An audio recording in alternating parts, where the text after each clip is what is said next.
I don't know how many of you awards movie fans or Christian movie fans are already familiar with this, but apparently, I mean, this is news to me. We have our own film festival.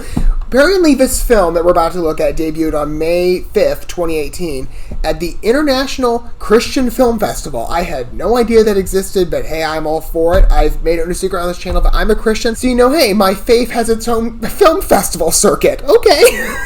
I kind of like that, but I assume maybe, well, I don't know if maybe this is just like a first showing, or maybe the film really is that good, that's like awards worthy. That's pretty cool. Let's go ahead though and take a look at the Wake Up Call movie, which I understand is a bit of it's an older release. Apparently you can watch it right now on Tubi, or if you want, which is why I'm looking at this today, the Indie Rights Movies for Free YouTube channel will be distributing this on 2 days from now, at least when I'm filming this, on the 14th of January 2022 on their YouTube channel. Again, I believe it's like Indie Rights Movies for Free. It's sort of, again, like a big hub for a lot of smaller release indie movies. I would imagine, again, it's a legal outlet. It's not like piracy or something. But, you know, I think it's official. But anyway, you can watch it through YouTube if you want on there, which is why I'm now finding out about this. And even though it's late, I mean, granted, I got a list that's like exorbitantly long of movies I'm behind on covering that I've wanted to look at for a while. Even it's a bit years old. I'm a bit of a perfectionist and a completionist, which is why I continue regardless of its age. I do like to give a shout out to Christian movies, and this one happens to be one that fits the genre, and it debuted at a Christian film festival. So let's go ahead though and take a look a little deeper at the Wake Up Call movie in a second with the trailer. But this is what it says according to IMDb for what you can expect from the movie from a synopsis perspective. Apparently as well, it got an 8.3 out of 10. Well, based on 8 reviews. It's really a small review outlet, but it's something. Anyway, this is what it says on IMDb for the movie.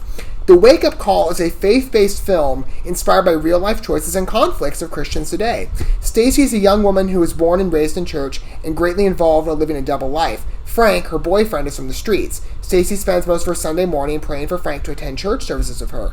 Her prayers are finally answered, but her life is turned upside down. Be careful what you pray for, because God might just give it to you. Well, that's kind of clever wording, because we think like, be careful what you wish for, but if you want to put like a Christian twist to it, okay, let's go ahead and see where this goes. I mean, I don't know. It's obviously based in reality, to say it's inspired by real life choices. I wonder how deep that goes. Like, is this a personal example from somebody involved with the movie, or this whoever wrote the story, or is this just based on like different testimonies that Christians across the board might have? I don't know. But again, it's grounded in reality, so obviously there's a connection that can be made, especially I imagine more so for Christians. Perhaps for people, you know, they're just looking into, you know, if it's an entertaining movie or not, and that might see themselves in terms of the story and where their own life is taken. They may not even be self-identifying Christian necessarily. But let's go ahead and take a look at the film from a trailer perspective. Again, I'm very interested. I always love to give shout-outs to indie movies that I think are pretty good. It's one of the reasons I love to cover art that oftentimes is unnoticed, but can be quite compelling. And when it comes to Christian movies, of course I'd love to look at these. We're going to go ahead and watch this first, and we'll talk about it more in my condensed review segment for us watching the video together. There's always a special place in my heart for Christian films. Let's go ahead and get the trailer rolling. Here we go. Let's take a look. This is an older trailer, by the way. This trailer apparently came out 4 years ago. Well, sometimes, you know, you don't always know the ever indie movies out there, but this one's debuting soon, so we might as well just call it a 2021 movie. Alright, here we go. For all intents and purposes. Any woman in their right mind want their man in church. I mean, KMW. You come every Sunday and nothing has changed in your life. My name is Stacey Collins, and I'll be reading our announcements on today. That makes no sense at all. I told Stacey I was gonna go to church with her. Who is your guy? Definitely Cash. Cash, do not be yoked together with unbelievers. Christine, girl, this party is a lit, okay? I'm gonna be planning my wedding really soon. Hi, I'm Nicole. Nicole, nice to meet you. Alright. I actually started going to church just to make you happy. And I got kicked out of church. Church? Church will kill me. Definitely a lot of connections that I can see probably a lot of people making. Walking right back through my doors with me You tonight. better watch what you're praying for me.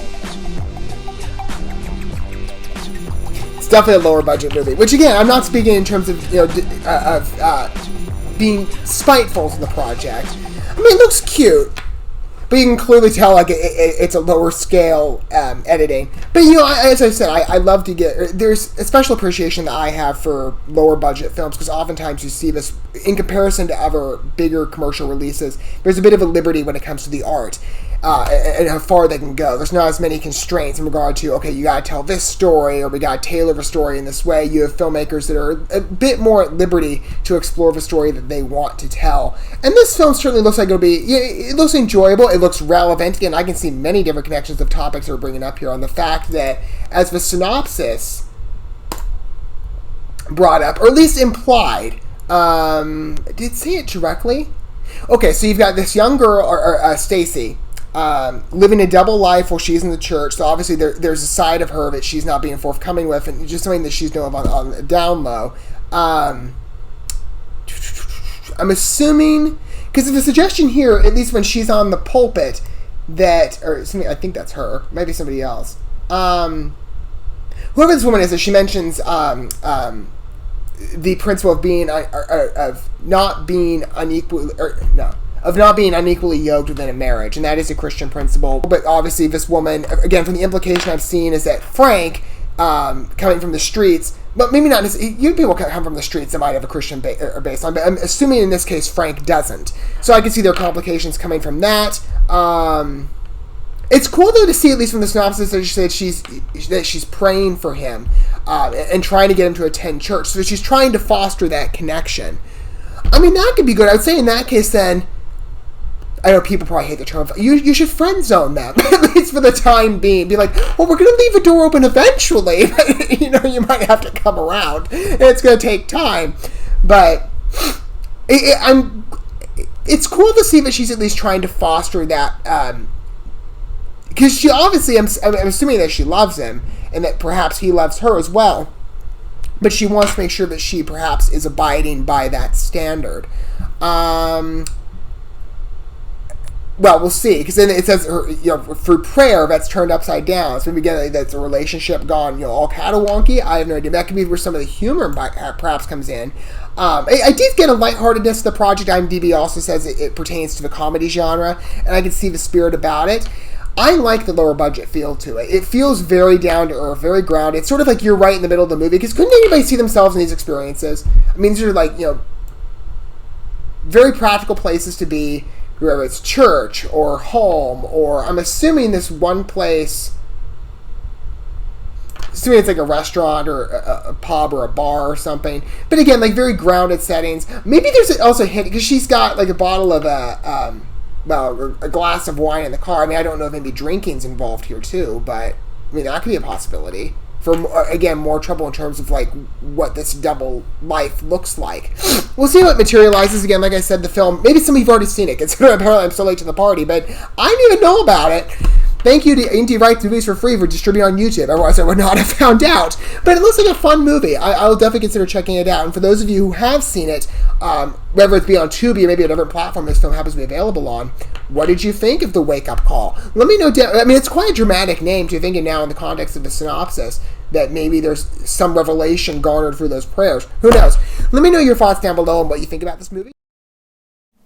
Thank you so much for watching this video. Before you bounce, feel free to drop a like and comment, subscribe to this channel with a ding on the bell, and share this video with your friends. And consider checking out the description here. There you'll find links to my other channels, as well as addresses to my other social media accounts and ways you can help support my work if you feel so inclined. May God bless you, and looking forward to when our paths cross again.